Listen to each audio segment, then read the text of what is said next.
Sur la route des vacances, les labels touristiques déterminent souvent vos étapes.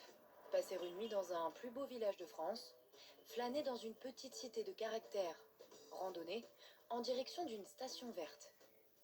Certaines de ces appellations auraient le pouvoir d'attirer 40% de touristes en plus.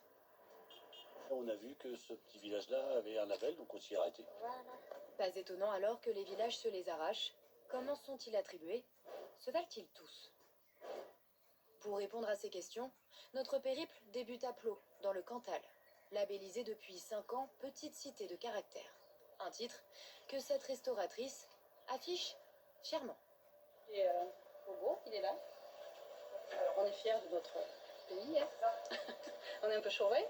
Son chiffre d'affaires a grimpé de 20% depuis l'obtention du label. Pour le maire, ce titre vise aussi à conquérir de nouveaux habitants.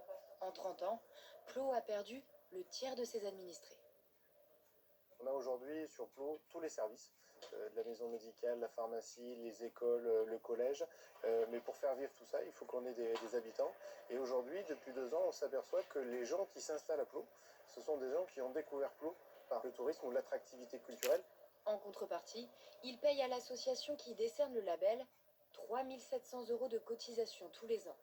Le village doit aussi respecter une charte de qualité, plus de 30 critères, du plus simple, avoir moins de 6 000 habitants, au plus pointilleux, supprimer les terrains abandonnés, restaurer tous les monuments historiques ou détenir au moins un lieu d'exposition.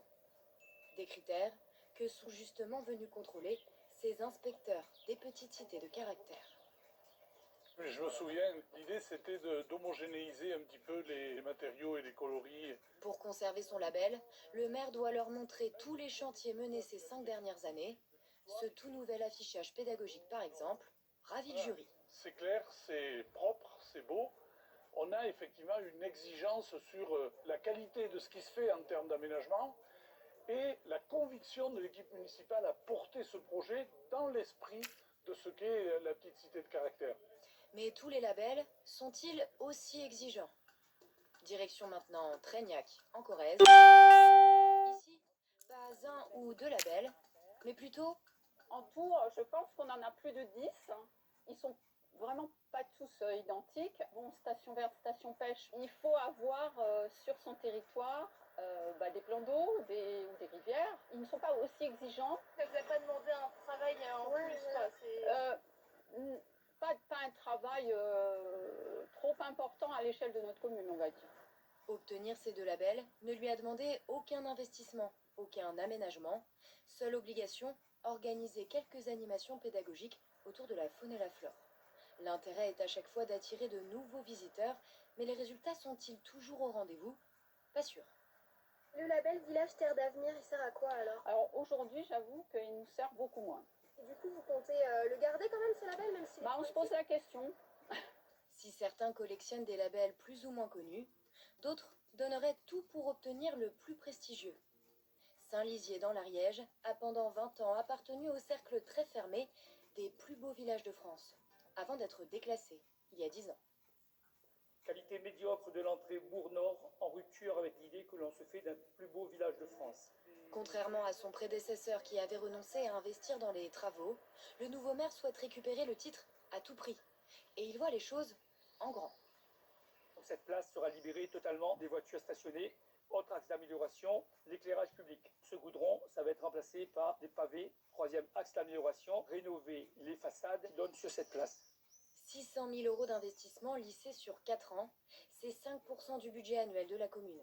Dans le village, les avis divergent. C'est trop, ça fait beaucoup. Ça fait beaucoup, C'est beaucoup d'argent pour les administrer. C'est un beau projet. Et surtout, ça donnera certainement un élan pour que d'autres personnes, des personnes s'installent. Le maire en est conscient, un tel projet n'est pas anodin pour une petite commune, mais c'est l'assurance de retombées économiques considérables. C'est très puissant, c'est pas que les cryptos à l'entrée de ville, c'est la communication massive sur toute la France. C'est un guide avec des catalogues qui sortent chaque année, qui sont réactualisés. Ça attire probablement la première année 30% d'influence touristique de plus. Et donc ça fait vivre tous les commerces de bouche, l'hôtellerie, l'artisanat. S'il décroche le label, il espère accueillir dans les prochaines années 2 fois plus de touristes qu'aujourd'hui. Mais il l'assure, pas question pour le moment de toucher au montant de la taxe foncière payée par les habitants.